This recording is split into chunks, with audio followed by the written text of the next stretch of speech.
Kwa majina naitwa Mr. Zahoro Rashid Hanuna, ni afisa biashara wa mkoa wa Dar es Salaam.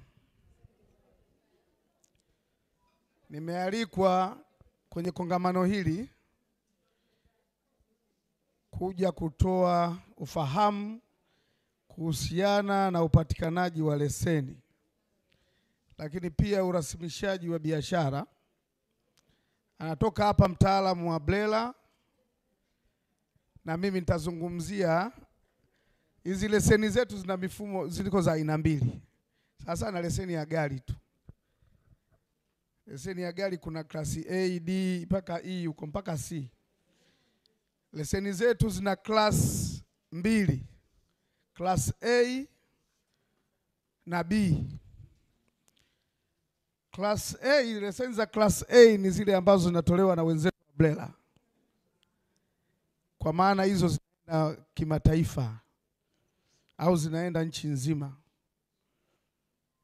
Kwa hiyo leseni ya BRELA ya class A ukiipata, ina maana inakuruhusu kwa hizo biashara ambazo zipo kwenye huo mwongozo.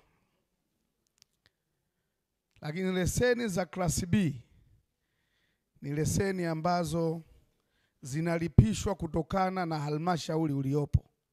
Kwa hiyo leseni ya class B mara nyingi ndiyo inayokatwa na wafanyabiashara wengi wa chini, wa katikati na wale wa juu. Wa juu wanakata. Lakini zile ambazo ni za BRELA mara nyingi wanakata wale ambao wana mabiashara, kwa mfano ya madini, microfinance, night club. Hizo ni biashara ambazo si tutakupitishia na kukagua, ila utaenda leseni kuipatia kule BRELA. Kuna zile kilimo, unasafisha mazao, halmashauri haiwezi kukupa hiyo leseni. Ila kwenye halmashauri nimesema kabisa unapewa kulingana na halmashauri, na bei ya leseni inatofautiana kulingana na halmashauri. Ndiyo. Leseni ya biashara ya saluni Kinondoni au Dar es Salaam, bei yake itakuwa ni tofauti kabisa na bei ya leseni ya biashara ya saluni Njombe au Lushoto. Sawa jamani? Kutokana na uchumi wa eneo, nadhani hicho kitu kimeangaliwa hivyo. Kwa hiyo utakuta leseni sisi ya saluni ni shilingi 40,000 kwa Dar es Salaam. Kule leseni ile ni shilingi 20,000. Si tunaelewana jamani? Tunaelewana vizuri eh? Leseni ya electronic money transfer kwa Dar es Salaam ni shilingi 80,000. Lakini kwa Iringa, kwa Singida inaweza ikawa shilingi 50,000. Tunaelewana vizuri? Leseni ya kuuza pamba fresh, nguo na mabegi kwa Dar es Salaam ni shilingi 150,000. Kigoma, Tabora ni shilingi huenda 70,000. Nguo na mabegi. Kuuza mtumba Kinondoni ni shilingi 50,000, kule inawezekana ni shilingi 20,000. Tunaelewana vizuri? Tunaelewana vizuri jamani? Lakini hivyo hivyo kuna leseni mpaka ya milioni 42 kwa mwaka.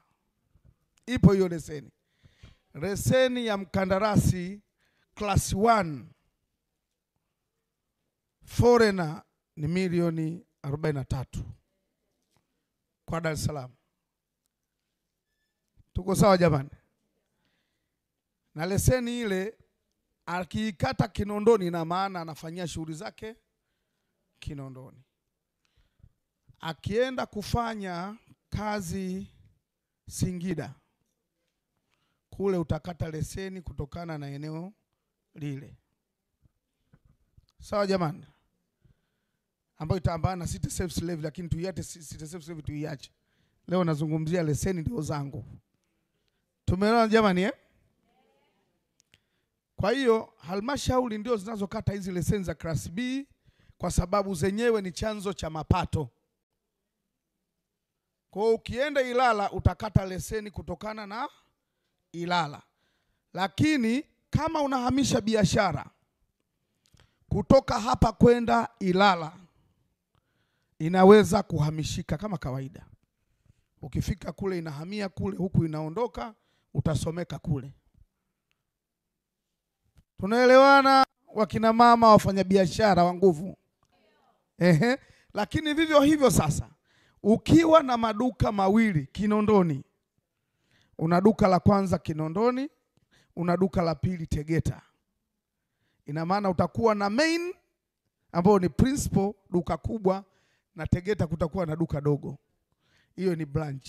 Kwa hiyo bei ya Kinondoni kuna baadhi ya bidhaa inakubali kupungua kwenye branch na principal inabaki iko juu. Tumeelewa mzuri jamani? Kuna baadhi ya bidhaa hazitaki. Ukiwa na duka, ukiwa na ofisi ya electronic money transfer M-Pesa, Tigo Pesa Kinondoni, bei yake itakuwa sawa sana ukiwa nayo Tegeta. Hiyo imekataa kuwa na branch. Bei ni hiyo hiyo moja. Hizo bidhaa inaonekana ni tofauti na nguo. Duka la rejareja la Kinondoni 70,000. Ukilifungua Tegeta kwenye mtaa mwingine 40,000. Duka la rejareja. Nguo vivyo hivyo. Ukilifungua kule, unajua kuna bidhaa ambazo kwenye yani haileti multiply effect, haileti athari kwenye mauzo yake. Ndio maana unakuta electronic money transfer ni ile ile. Watumiaji na wanaohudumiwa ni wale. Kwa hiyo kuna vitu vingine hapo kidogo sheria imekataa. Tunaelewa jamani eh? Sasa ni namna gani ya kuipata leseni ya biashara? Kila leseni jamani ina bei yake kutokana na aina biashara unayoifanya. Naomba nirudie. Leseni ya saluni ni tofauti na leseni electronic money transfer, bei yake ni tofauti na duka la nguo, ni tofauti na duka la rejareja, ni tofauti na mkandarasi wa umeme, wa barabara, ni tofauti. Mabei yanatofautiana, ni tofauti na hardware. Sawa jamani? Ni tofauti na kuuza vipodozi. Tunaelewana vizuri jamani? Ni tofauti na kuuza mtumba na nguo pamba fresh tunaziita. Nguo mpya kutoka kiwandani. Ni tofauti bei zake. Tuko sawa jamani eh? Hiyo ndio maana ninavyosema biashara nyingi sana na zinaendelea kupata kategori kutokana na zinavyoibuka. Sababu miaka 5 nyuma iliyopita, miaka kama 10 si ndio, hatukuwa na electronic money transfer. Hatukuwa na simu, usafirishaji wa fedha kupitia simu au uhamishaji wa miamala kupitia simu. Tulikuwa na mabenki tu, tukawa na unaenda benki unaweka foleni. Kuna kipindi walivyoanza unaona kwenye TV pesa zinatembea, mbona taziba zile. Baadaye ikaonekana sivyo jamani. Haiendi hivyo.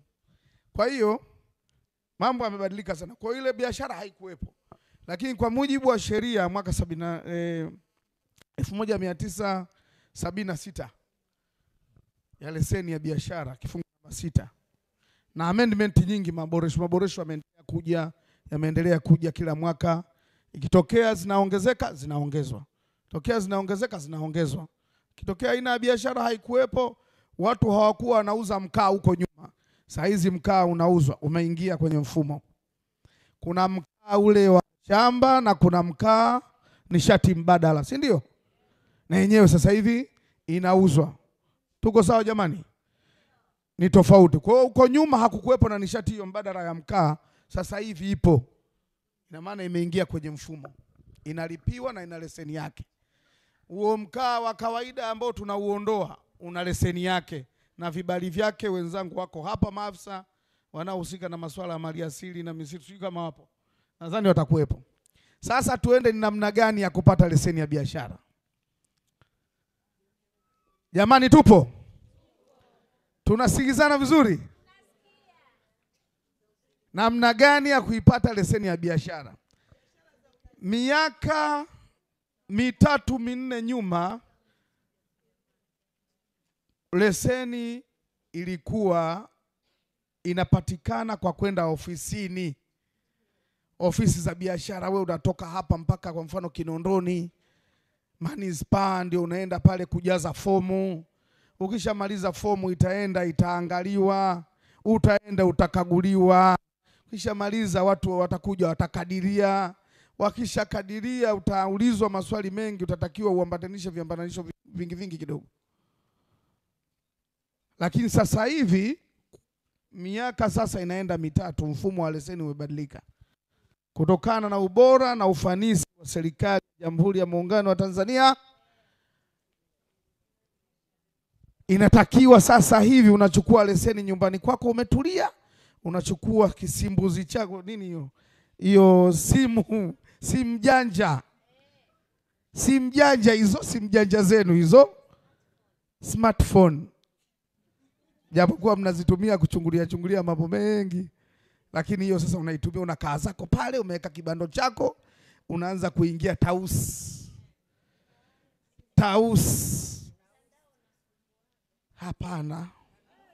Hapana, si kweli. Ukifungua Tausi hiyo atakuja huyo dada mwenye kilemba Tausi. Akisha kuja Tausi huyo, unachukua NIDA yako, unaingiza NIDA yako, unatengeneza akaunti yako. Ukishaingiza NIDA yako, unaanza kutengeneza akaunti. Itakwambia create account, inakwambia ingiza NIDA yako, unaingiza NIDA namba, unaingiza namba ya simu ambayo umesajilia ile NIDA. Kama sio, mambo yatakuwa magumu bado. Sawa Ukishaingiza tayari, huku itakuletea msimbo kwenye simu yako, kama namba uliosajilia ni ile.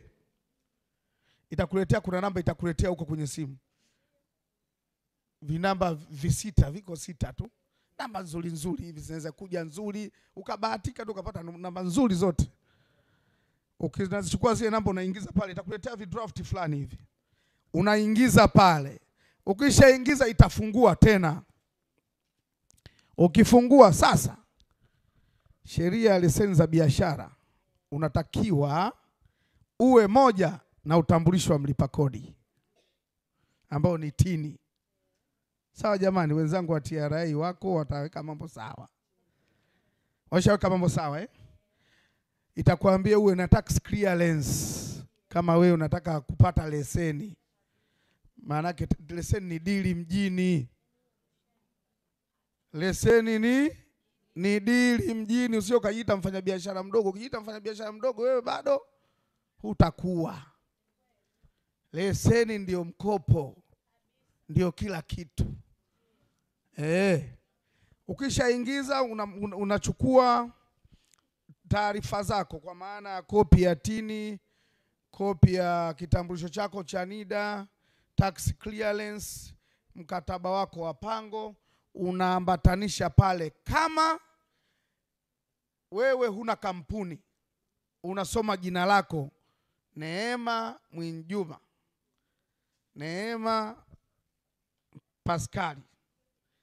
Kama jina linasoma hivyo, basi hiyo itaruhusu. Kwa hivyo viambatanisho vingapi? 4 tu, utapata leseni. Itakuruhusu, itakuambia ukifanya viambatanisha tayari, itakuambia nenda kachague kategori ya biashara unayoitaka. Unaenda kwenda kuchagua, kuingiza kategori unayoitaka wewe, kwamba nataka duka la rejareja. Itakuambia, itakuruhusu. Ikikuruhusu duka ya rejareja, itakuletea mitaa, uko wapi, niko Tegeta, Msichoke, au nipo Magomeni, mtaa wa Idrisa, wilaya ya Kinondoni au halmashauri ya Kinondoni. Unaandika pale. Ukishaandika, Ubungo ni Ubungo, Temeke ni Temeke, utaandika zile taarifa zako.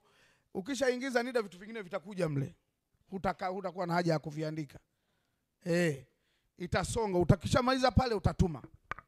Ukituma kule ofisini, kazi yao maafisa biashara sasa hivi ni kuassess na kukagua taarifa zako ulizoziweka ni sahihi na biashara uliyoiomba. Wakisha assess na kuziona ni sahihi, atakwenda yule, ataruhusu assessor, afisa biashara mwingine mwenye haki hiyo. Maana atakuwa ana haki hiyo na mwingine atakuwa ana haki ya kuapprove, ili wewe huko inakuja control number. Akiassess huyu, ikienda kwa approve, yule naye ataiona kwa sababu afisa ameassess, yule ata-approve. Akisha approve na maana ataipitisha. Akiipitisha kwako wewe, itakuja control number. Control number yako itakuambia fulani bin fulani, itaingia kwenye simu, itakuambia fulani bin fulani unataka leseni ya duka la rejareja sehemu fulani, control number yako hiyo hapo. Ukisha ilipa tu ile control number, leseni hapo hapo ina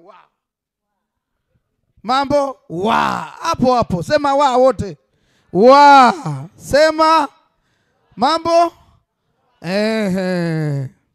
Kwa ukishalipa tayari leseni inakuja pale pale, unaiona leseni yako fulani bin fulani ndio mimi, tayari unaona ina barcode pale, hakuna longolongo.